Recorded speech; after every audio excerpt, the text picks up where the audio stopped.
Buot ka ba masayod kung unsa ang sekreto sa taas o malampuso na kinabuhi? Suginlan ko ikaw may tungod sa sekreto niini. Ang Ephesians chapter 6 verses 1 down to 3 nag-ingon, "Children, obey your parents in the Lord, for this is right. Honor your father and your mother, which is the first commandment with promise, so that it may go well with you and that you may enjoy long life on the earth." Igalag igsuon ko diya sa Ginoo. Kanimo batan-on, ikaw nga young people, ikaw nga batan-on nga nagtan-aw karon. Ikaw nga aduna pay ginikanan. Buot kong mahibalo ikaw may tungod sa sekreto niini. Una, kinahanglan kabalo kita nga mutahod or kabalo kita nga moobey, mutuman sa atoa mismong mga ginikanan. Mao kini ang tama diha sa Ginoo. Whether you like it or not, bisan pag moingon ka nga igulang na ka, dako na ka, na kay kaugalingon imong pagbuot, kinahanglan kabalo ka mo tuman sa imong ginikanan. As long as nga ang mando nila makapahimaya sa Ginoo or mao kini ang kagustuhan sa Ginoo, kinahanglan kabalo kita nga motuman sa ilaha, kabalo kita nga mo-obey sa ilaha. Kay mostly mangud sa to, pag medyo gani nga natay kakayahan sa kinabuhi, usahay gina-disregard na nato ang ilahang mga kasuguan diri sa tuwa. So careful ta, kay mao kini ang sugo sa Ginoo sa tuwa.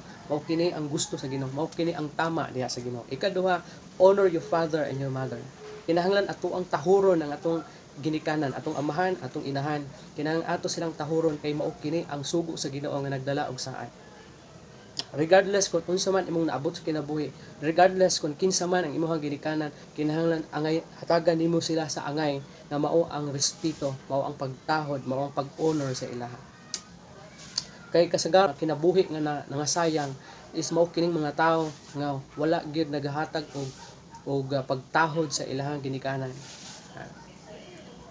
Mao na reason nganong dunay mga kinabuhi nga daot, bisan na batan-on pa, daghan na mga kinabuhi nga nakalas bisan bata pa, kung na-disregard nila ang sugo sa Ginoo o gina-disregard nila ang ilahang ginikanan diha silang kinabuhi, meaning wala nila ginatahod ang ilahang ginikanan. So ngano kinahanglan i-obey o i-honor man nato ato ang ginikanan, gawas nga kini mao ang gusto sa Ginoo, kini pagyud adunay kalakip nga saad. Unsa man kini nga saad nga giingon sa pulong sa Ginoo, ingon pa niya, aron daw kita magmalampuson sa kinabuhi.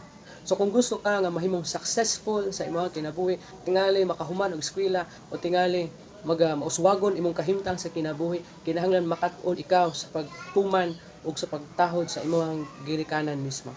Kay sa tanang area sa atong kinabuhi, kung buot kita nga mahimong successful, kinahanglan gid nato ang tabang sa atong ginikanan.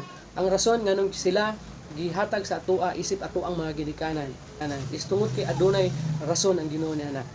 Ang rason is mao nga sila mutabang kanimo nga mugiya aron ikaw magmalampuson sa kinabuhi. Og another one, aron nga taas ang imong kinabuhi diri sa kalibutan. Halos tanan man siguro tao gusto og taas sa kinabuhi, pero samtang kini kinapangandoy sa tao, usahay mali usab ang pamaagi sa pagkabot sa taas sa kinabuhi. So kung buot ka nga makabot nimo or makaangkon ka og taas sa kinabuhi, you should honor, you should obey your parents, kay mao kini ang gusto sa Ginoo, kay mao kini ang tama, kay mao kini ang sugo sa Ginoo nga nagdala og saad. So kung buot ka nga motaas gid ang kinabuhi sa kalibutan, sundon nimo kini na mga pamaagi. Kanara dalaygon ang Dios. Salamat sa inyong oras ug panahon.